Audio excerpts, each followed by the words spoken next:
নমস্কার দর্শক বন্ধুরা, ইমেজ বেঙ্গলে আপনাদের সকলকে স্বাগত। দিন কয়েক ধরে আমরা প্রত্যেকে ভীষণ গভীর চিন্তার প্রধান কারণ আমাদের প্রাক্তন বিচারপতি এবং বর্তমান সাংসদ অভিজিৎ গঙ্গোপাধ্যায় ভীষণ অসুস্থ এবং গত শনিবার থেকে আমরা যে খবরটা পেয়েছি, পেটে ব্যথা এবং বমি নিয়ে তিনি একটি হাসপাতালে, একটি নার্সিংহোমে ভর্তি হয়েছিলেন। কিন্তু পরবর্তীকালে তার ক্রমাগত অবস্থা আরো বেশি সংকটপূর্ণ হতে থাকে। সেই পরিস্থিতিতে বর্তমানে এখন তিনি দিল্লিতে এইমসে চিকিৎসাধীন। তার এই অসুখের খবর সংবাদ মাধ্যমে আসার পর প্রত্যেকেই উদ্বিগ্ন, প্রত্যেকে, এবং আমরাও তার সুস্থতা কামনা করছি।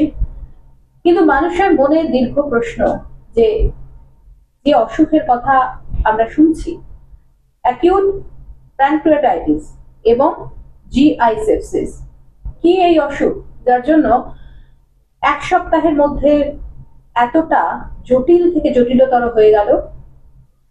পাশাপাশি এটাও প্রশ্ন যে আদৌ কি এই অসুখ থেকে সম্পূর্ণ মুক্তি বা সুস্থতা সম্ভব? এই বিষয় নিয়ে কথা বলতে আজকে আমরা এসে উপস্থিত হয়েছি অ্যাপোলো মাল্টি স্পেশালিটি হসপিটালে, এবং আমরা আমাদের মধ্যে পেয়েছি প্রখ্যাত গ্যাস্ট্রো সার্জন ডক্টর সুপ্রিয় ঘটককে। নমস্কার স্যার, ইমেজ বেঙ্গলে আপনাকে স্বাগত জানাচ্ছি। স্যার, অত্যন্ত চিন্তার মধ্যে আমরা সকলেই রয়েছে, কারণ আমাদের প্রাক্তন বিচারপতি এবং বর্তমান সাংসদ অসুস্থ। বর্তমানে তিনি এইমসে চিকিৎসা করছেন। কিন্তু স্যার, আমাদের একটা প্রশ্ন যে গত শনিবারে তো তিনি বমি এবং পেটে ব্যথা নিয়ে ভর্তি হয়েছিলেন, তার আগে তো তিনি অন্যান্য কাজও করেছেন। অর্থাৎ সেই রকম যদি অসুস্থতা থাকতো তাহলে নিশ্চয়ই তিনি তার স্বাভাবিক যে কাজগুলো করতে পারতেন না। কিন্তু এই শনিবারের মধ্যে তার এই অসুস্থতা হলো, তিনি হাসপাতালে ভর্তি হলেন, ক্রমশ দেখা যাচ্ছে যে তার অবস্থা আরো জটিল হয়ে যাচ্ছে এবং বর্তমানে তিনি এইমসে চিকিৎসাধীন। কতটা ভয়ঙ্কর এই অসুখ, এই জিআই সেপসিস, যেটা নিয়ে আজকে প্রশ্ন উঠছে। আপনি যেটা প্রথমে বললেন যে উনি কিছুদিন আগেও একদম সুস্থ ছিলেন, তারপরে হঠাৎ অসুস্থ হয়েছেন। তো এটা অনেক সময় অনেক এমার্জেন্সিতে হয় যে খুব তাড়াতাড়ি রোগীর একটা ভালো অবস্থা থেকে হঠাৎ খুব খারাপের দিকে চলে যাওয়া, এটা হয়। আমরা যা জেনেছি সবটুকুই খবরের কাগজ থেকে বা টিভি চ্যানেল থেকে জেনেছি, সুতরাং আমি জানি না ওনার কি ডায়াগনোসিস বা কি, কিন্তু যেটুকু যা লেখা আসছে তাতে অ্যাকিউট প্যানক্রিয়াটাইটিস, জিআই সেপসিস এই কথাগুলো উল্লেখ হচ্ছে। তো অ্যাকিউট প্যানক্রিয়াটাইটিস বলতে গেলে আমি ভেঙে ভেঙে বলি যে প্রথম হচ্ছে যে প্যানক্রিয়াটাইটিস কি। ধরুন প্যানক্রিয়াস আমাদের শরীরের একটা অঙ্গ, অগ্নাশয় বাংলাতে বলে, যেটা আমাদের পেটের ধরে নিন উপরের দিকে আছে, খুব পেছনের দিকে আছে, যেখানে খুব কতগুলো ইম্পর্টেন্ট তার ফাংশন আছে, যেরকম ইনসুলিন তৈরি করা, যেরকম আমাদের হজমে সাহায্য করা, এগুলো খুব ইম্পর্টেন্ট ফাংশন যেগুলো প্যানক্রিয়াস করে। এবার প্যানক্রিয়াসের যদি কোনো ইনফ্ল্যামেশন হয়, এবার ইনফ্ল্যামেশন একটা টেকনিক্যাল টার্ম, এবার আমাকে বোঝাতে হলে আমি বলবো যে এক্সাম্পল হচ্ছে, ধরুন আপনাকে একটা পিঁপড়ে কামড়ালো, পিঁপড়ে কামড়ালের সঙ্গে সঙ্গে জায়গাটা লাল হয়ে গেল, ফুলে গেল, আপনাকে চুলকোতে হচ্ছে, এইটা হচ্ছে ইনফ্ল্যামেশন। এটা কিন্তু ঠিক ইনফেকশন নয়, কোনো ব্যাকটেরিয়া ঢুকে যায়নি, ফাঙ্গাস বা ভাইরাস ঢুকে যায়নি, ওখানে একটা কিছু জন্য ওই জায়গাটা হঠাৎ করে ওরকম লাল ফুলে যাওয়া, সোয়েলিং হয়ে যাওয়া, এইগুলো হচ্ছে ইনফ্ল্যামেশন। সেই একইভাবে প্যানক্রিয়াসটা ফুলে যাচ্ছে, প্যানক্রিয়াসের গা থেকে যেটা প্যানক্রিয়াসের নর্মালি ডাক্ট দিয়ে যাওয়ার কথা, সেই যে আমাদের এনজাইমগুলো, সেগুলো তখন লিক করতে শুরু করছে পেটের মধ্যে, এবং তার জন্য পেটে ব্যথা হচ্ছে। এবার এটা গেল প্যানক্রিয়াটাইটিস নিয়ে আমি বললাম। নেক্সট হচ্ছে অ্যাকিউট কথাটার মধ্যেই তার মানেটা রয়েছে যে হঠাৎ করে হচ্ছে, যেটা আপনি বললেন যে শনিবারের আগে ঠিক ছিলেন, এবারে হঠাৎ খারাপ হলো। এই হঠাৎ জিনিসটা যে কোনো অ্যাকিউটের, যখনই আমরা অসুখের আগে অ্যাকিউট কথাটা লাগাই, সেটা অ্যাকিউট অ্যাপেন্ডিসাইটিস হোক, অ্যাকিউট কোলেসিস্টাইটিস হোক, অ্যাকিউট প্যানক্রিয়াটাইটিস হোক, তখন সেক্ষেত্রে রোগী খুব তাড়াতাড়ি প্রবলেমটা হঠাৎ করে বেড়ে যায়, হঠাৎ করেই পেটে ব্যথা শুরু হয়, হঠাৎ করেই সেটা খুব বেশি হয়ে যায়, হঠাৎ করেই পেশেন্টের অনেক প্রবলেম দেখা দিতে পারে, এবং তার জন্য আইসিইউ কেয়ার বা অনেক কিছু সাপোর্ট লাগতে পারে। তো অ্যাকিউট প্যানক্রিয়াটাইটিস ছাড়াও প্যানক্রিয়াটাইটিস অন্য রকমেরও হয়, তাকে আমরা ক্রনিক বলি, যেটা আস্তে অনেক দিন ধরে লোকের চলছে। দুটোর মধ্যে মেন পার্থক্য হচ্ছে যে অ্যাকিউট প্যাঙ্ক্রিয়াটাইটিসের ক্ষেত্রে জিনিসটা যদি একবার সেরে যায় তাহলে অনেক সময় কারণটাকে যদি আমরা ঠিক করতে পারি তাহলে সেটা ভবিষ্যতে নাও হতে পারে। এবার অ্যাকিউট প্যাঙ্ক্রিয়াটাইটিস কারণ অনেক কিছু হতে পারে, যেরকম আমাদের জ্বরের অনেক কারণ হতে পারে সেরকম অ্যাকিউট প্যাঙ্ক্রিয়াটাইটিসেরও অনেক রকম কারণ হতে পারে। তার মধ্যে একটা মেন কারণ গলব্লাডার স্টোন, সেখান থেকে প্যাঙ্ক্রিয়াটাইটিস হয়, আরো অন্যান্য অসংখ্য কারণেও হয়। এবার ধরুন কারো অ্যাকিউট প্যাঙ্ক্রিয়াটাইটিস হলো, তাহলে কি খুব খারাপ? না, অ্যাকচুয়ালি আমরা খুব লাকি। মানে আমাদের যদি 100 জনের অ্যাকিউট প্যাঙ্ক্রিয়াটাইটিস হয়, দেখা যাবে 100 জনের মধ্যে 80 জনের বুঝতেই পারবে না, তার হয়তো একটু পেটে ব্যথা হলো, সে হয়তো ডাক্তারের কাছে নাও যেতে পারে, এবং গিয়ে যদি বা ডায়াগনোসিস হলো, দেখা যাবে সে 1 সপ্তাহের মধ্যে আবার ফিট হয়ে ফিরে চলে আসছে, তার বিশেষ কোনো সমস্যাই হবে না। মাত্র 80% ক্ষেত্রে তার কোনো বিশেষ কোনো পরিবর্তন বা বিশেষ কিছু অসুবিধে হবে না। কিন্তু বাকি রইল যে 20%, তাদের কিন্তু মেজর সমস্যা, এবং এই গ্রুপটাকে আমরা বলবো সিভিয়ার অ্যাকিউট প্যাঙ্ক্রিয়াটাইটিস। আমি ধরে নিচ্ছি ওনার এরকমই একটা কিছু হয়েছে, এবং সেক্ষেত্রে কিন্তু প্রগনোসিস মানে কি হবে আলটিমেটলি সেটাও একটু আনসার্টেন থাকে, এবং এটা চিকিৎসাটাও অনেক দিন ধরে চলে। কারো কারো ক্ষেত্রে সেটা 1 মাস, 2 মাস, 3 মাস এরকমও হতে পারে, এবং সেটা কখনো কখনো রোগী একবার বাড়ি চলে গেল, তারপরে দেখা গেল বাড়ি গিয়ে আবার তার অসুবিধে হচ্ছে, আবার জ্বর আসছে, আবার পেটে ব্যথা হচ্ছে, আবার ফিরে আসছে, এরকমও হতে পারে। এবং এই যে জিআই সেপসিস কথাটা যে ইউজ হয়েছে আমি শুনেছি, তো অ্যাকিউট প্যাঙ্ক্রিয়াটাইটিসে কিন্তু শুরুতেই যে কোনো ইনফেকশন হয় তা নয়। জিআই সেপসিস মানে কি? গ্যাস্ট্রোইন্টেস্টাইনাল ট্র্যাক্টের সোর্স থেকে কোনো ইনফেকশন হচ্ছে। এবার ইনফেকশন এগেন আমি বলবো যে ইনফেকশন ধরুন আপনার হাতে একটা ফুসকুড়ি হয়েছে, সেটাও ইনফেকশন, কিন্তু সেই ফুসকুড়িটা যদি ট্রিটমেন্ট হলো না আর আপনার শরীর যদি সেটাকে ঠিক করতে না পারলে, তখন সেই ইনফেকশনটা সারা শরীরে ছড়িয়ে যেতে পারে ব্লাড স্ট্রিম দিয়ে, রক্ত দিয়ে, সেইটাকে তখন আমরা সেপসিস বলবো।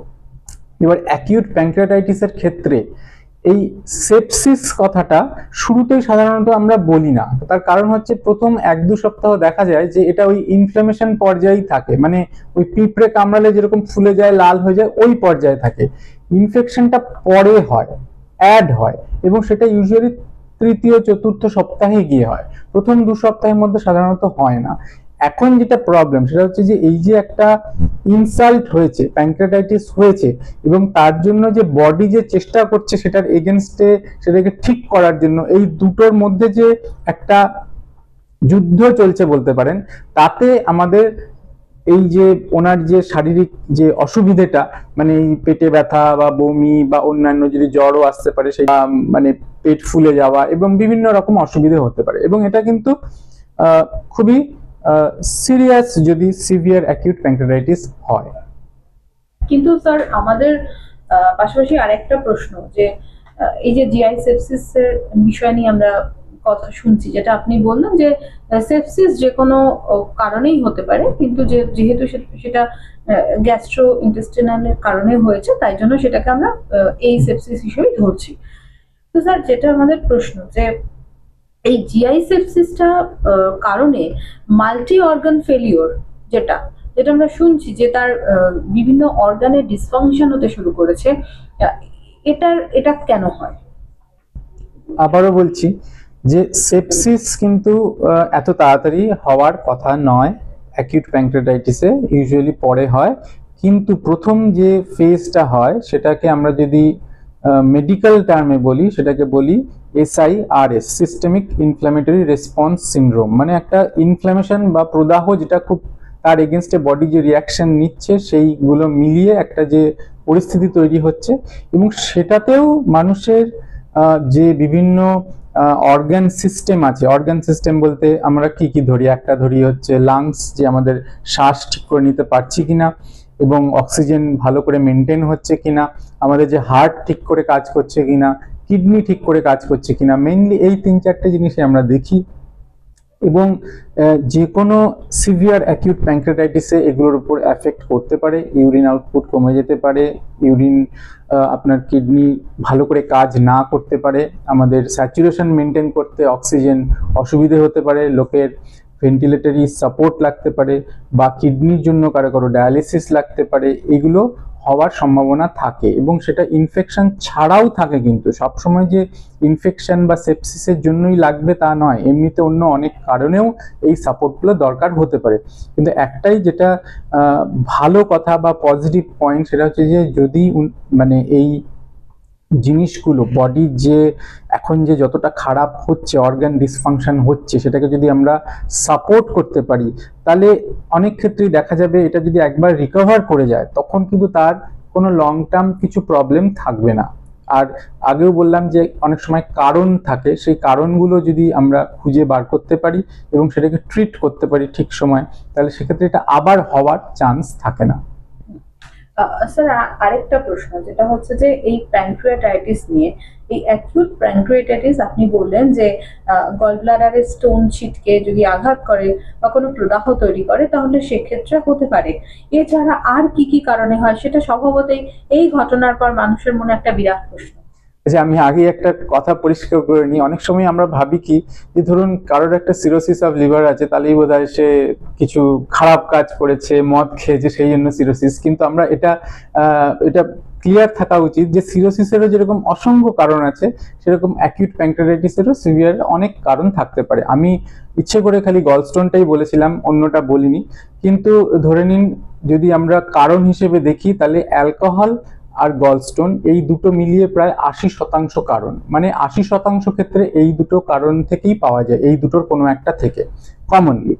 এছাড়া অনেক রেয়ার কারণ আছে, যেরকম শরীরে যদি ক্যালসিয়ামের পরিমাণ বেশি থাকে, বা শরীরে ট্রাইগ্লিসারাইডের পরিমাণ বেশি থাকলে হতে পারে, অনেক সময় ওষুধের সাইড এফেক্ট হিসেবে হতে পারে, অনেক সময় অপারেশনের জন্য হতে পারে, কোনো প্রসিজিওর, যেরকম আমরা খুব সহজে জানি যে বাইল ডাক্টের স্টোনের জন্য ইআরসিপি করে স্টোন বার করতে হয়। অনেক সময় আমরা শুনেছি, যারা যারা অনেকের জানবেন হয়তো, যে যখন গলব্লাডার থেকে স্টোন স্লিপ করে বাইল ডাক্টে চলে আসে, সেই স্টোন বার করার জন্য বেশিরভাগ ক্ষেত্রে ইআরসিপি এন্ডোস্কোপি করে ওইটাকে স্টোনটাকে বার করা হয়। এবং সেটার একটা সাইড এফেক্ট কিন্তু কমপ্লিকেশন কিন্তু অ্যাকিউট প্যানক্রিয়াটাইটিস, সেখানেও অ্যাকিউট প্যানক্রিয়াটাইটিস হতে পারে এবং সেটা সিভিয়ারও হতে পারে।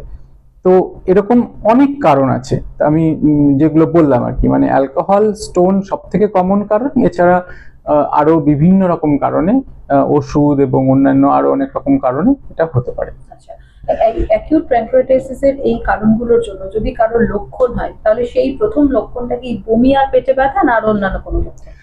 সাধারণত প্যানক্রিয়াটাইটিস অ্যাকিউট যখন প্রেজেন্ট করে, সব থেকে ইম্পর্টেন্ট হচ্ছে যে পেটের ওপরের দিকে ব্যথা হয়, সেটা কম বেশি হতে পারে। এবং যাদের সিভিয়ার প্যানক্রিয়াটাইটিস হয় তাদের তো এটা খুবই বেশি ব্যথা হবে, এবং এটাই মেইন একটা মানে বলবো যে সিমটম। এবং অটোমেটিক্যালি এর সঙ্গে কারো যখনই একটা কোনো বেশি ব্যথা হয়, তার সঙ্গে বমি বা পেট ফুলে যাওয়া, এগুলো তার সঙ্গে হতে পারে। স্যার, আপনি একটু আগে যেটা মাল্টি অর্গানের ডিসফাংশন বা ফেলিয়ারের কথা বলছিলেন, তাহলে কি আজকের দিনে এইমস এর মতো যে জায়গা, সেখানে এই মাল্টি অর্গান গুলোকে প্রপারলি সাপোর্ট দেওয়া এবং প্যানক্রিয়াটাইটিসকে ভালো করা, এটাই কি প্রধান চ্যালেঞ্জ ডাক্তারবাবুদের কাছে?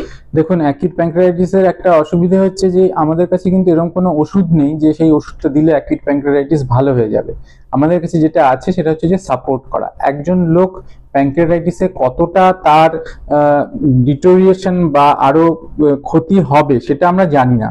আমরা খালি জানি যে যার যতটা ক্ষতি হবে ততটা অনুযায়ী তাকে সাপোর্ট করতে থাকা, এবং বডি আলটিমেটলি সেটাকে যখন নিজে থেকে প্যানক্রিয়াটাইটিসটা সেটেল হবে, তখন সেই সাপোর্টটাকে আস্তে আস্তে কমিয়ে আনা, এটাই হচ্ছে প্যানক্রিয়াটাইটিসের ট্রিটমেন্ট। এবার যদি কারো অনেক দিন হয়ে যায়, তখন ইনফেকশন চলে আসে, তখন ইনফেকশন ট্রিটমেন্ট করতে হতে পারে, তার কোনো রেডিওলজিক্যাল মানে আল্ট্রাসাউন্ড বা সিটি গাইডেড প্রসিজিওর লাগতে পারে, বা তার লাস্টলি অপারেশন অবধি লাগতে পারে প্যানক্রিয়াটাইটিসের জন্য। কিন্তু সেগুলো আমরা সাধারণত পরের দিকে দেখি, মানে প্রথম দিকে রোগের শুরুর দিকে এগুলোর দরকার সাধারণত হয় না, পরের দিকে দরকার হয়।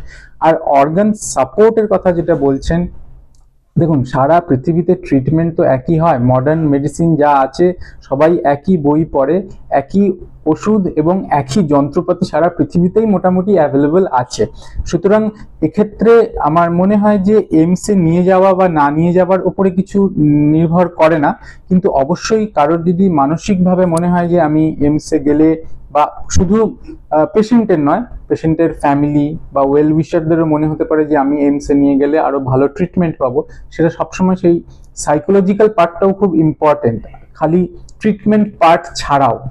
আমার মনে হয় ট্রিটমেন্ট ওয়াইজ পৃথিবীর যে কোনো ভালো সেন্টারে যদি নিয়ে যাওয়া হয়, যে কাউকে অ্যাকিউট প্যানক্রিয়াটাইটিস নিয়ে সিভিয়ার, তার ট্রিটমেন্ট একটা স্ট্যান্ডার্ড প্রোটোকল মেনেই হবে। সব জায়গাতেই একটা ভালো সেন্টারে একই রকমেরই ট্রিটমেন্ট হবে। কিন্তু এক্ষেত্রে খালি একটাই জিনিসই বলার, যে আউটকাম, যে পরিণতি, সেটা কিন্তু সবসময় যে খুব ভালো এটা নয়। মানে আমরা দেখেছি বেস্ট সেন্টারেও যদি সিভিয়ার অ্যাকিউট প্যানক্রিয়াটাইটিস ম্যানেজ করা হয়, সেক্ষেত্রে 100 জনের মধ্যে 40 জনকে আমরা ঠিক করতে পারি না। মানে ঠিক করতে পারি না মানে এক্ষেত্রে আমি বলতে চাইছি যে প্রাণঘাতী হওয়ার সম্ভাবনা প্রায় 40%, 30-40% এরকম। সেক্ষেত্রে যদি তার আরো অন্যান্য কোমরবিডিটি থাকে, অর্থাৎ ব্লাড সুগার থাকে, হাইপার টেনশন থাকে, থাইরয়েড থাকে, তাহলে সেটা কত আরো চিন্তা? অবশ্যই চিন্তার। এর মধ্যে দেখুন, থাইরয়েড বা ব্লাড প্রেশার এটা তো খুব কমন, তবে সুগার যদি কারো থাকে এবং সুগারটা সিগনিফিকেন্ট, মানে সুগার, ব্লাড প্রেশার, এই ধরনের যে কোনো কোমরবিডিটি, এটার উপরে আরেকটু এক্সট্রা আরেকটা জিনিস অ্যাড হয়ে গেল। মানে আপনি একটা যতটা আউটকাম ভালো হওয়ার চান্স ভাবছিলেন, এগুলো থাকা মানেই অর্গানগুলো অতটা ভালো থাকবে না। মানে আপনার অল্পতে আপনার হার্টটা কাজ খারাপ করবে, বা অল্পতেই আপনার কিডনিতে প্রবলেম হতে পারে। সেই জন্য এগুলো থাকা মানে রিস্ক আরো বেড়ে যাওয়া। একেবারে। আমি এই প্রসঙ্গে আরেকটা প্রশ্ন আপনার কাছে করবো, যে আমরা শুনেছিলাম যে যখন একটি নার্সিং হোমে তিনি চিকিৎসাধীন ছিলেন, সেখানে তাকে নন ইনভেসিভ ভেন্টিলেশনে রাখা হয়েছিল। এই যে নন ইনভেসিভ ভেন্টিলেশনে রাখা এবং ভেন্টিলেশনে রাখা, এই দুটোর মধ্যে না প্রচুর বিতর্ক আছে। আমরা সাধারণ মানুষরা বুঝতে পারছি না যে কোনটা, মানে নন ইনভেসিভ মানে সেটাকেও আমরা ভেন্টিলেশন হিসেবেই ধরে, চিকিৎসক হিসেবে একটু এই ধারণাটা যদি আপনি পরিষ্কার করেন। না দেখুন, মানুষের ভেন্টিলেশন কখন লাগে? মানুষের ভেন্টিলেশন লাগে যখন তার শরীরে যে অক্সিজেন রক্তের মধ্যে থাকার কথা, যেটা শরীরে সব জায়গায় গেলে পড়ে তবে মানুষ সুস্থ থাকতে পারবে, সেটা যখন মেনটেন করা যাচ্ছে না, তখনই তার অক্সিজেন সাপোর্ট লাগছে। এবার অক্সিজেন সাপোর্টের অনেক প্রকারভেদ আছে। আমরা জানি, আমরা দেখেছি যে এমনি জাস্ট পাইপে করে অক্সিজেন নাকে দেওয়া যায়, আবার সেটাই যদি অ্যাডিকুয়েট না হয়, তখন আস্তে আস্তে স্টেপ ওয়াইজ, যেরকম আপনি বললেন নন ইনভেসিভ ভেন্টিলেশন বা ইনভেসিভ ভেন্টিলেশন যাই হোক না কেন, সেটা আইসিইউ ডক্টররা ডিসাইড করেন যে কোন সময় কোনটা লাগবে। সেটা লোকের সিভিয়ারিটির উপরে, রোগটা কতটা এবং আপনি কত, আপনার লাংস কতটা খারাপ হয়েছে তার উপরে ওটা নির্ভর করে। একেবারে। স্যার, আমার যেটা শেষ প্রশ্ন, যে আজকের দিনে মানুষের প্রত্যেকেরই প্রশ্ন যে উনি আবার খুব দ্রুত সুস্থ হয়ে আমাদের প্রত্যেকের মাঝে ফিরে আসুন, এবং এতটাই উনি কর্মক্ষম মানুষ যে যেটা আমরা সবসময় ওনার এই অসুস্থতাটাকে কেউ মেনে নিতে পারছি না। তবুও আমরা আপনার কাছে প্রশ্ন করছি চিকিৎসক হিসেবে, যে অবস্থায় আজকে উনি এই মুহূর্তে রয়েছেন, এটা কতটা মানে আমাদের আশার আলো দিতে পারে?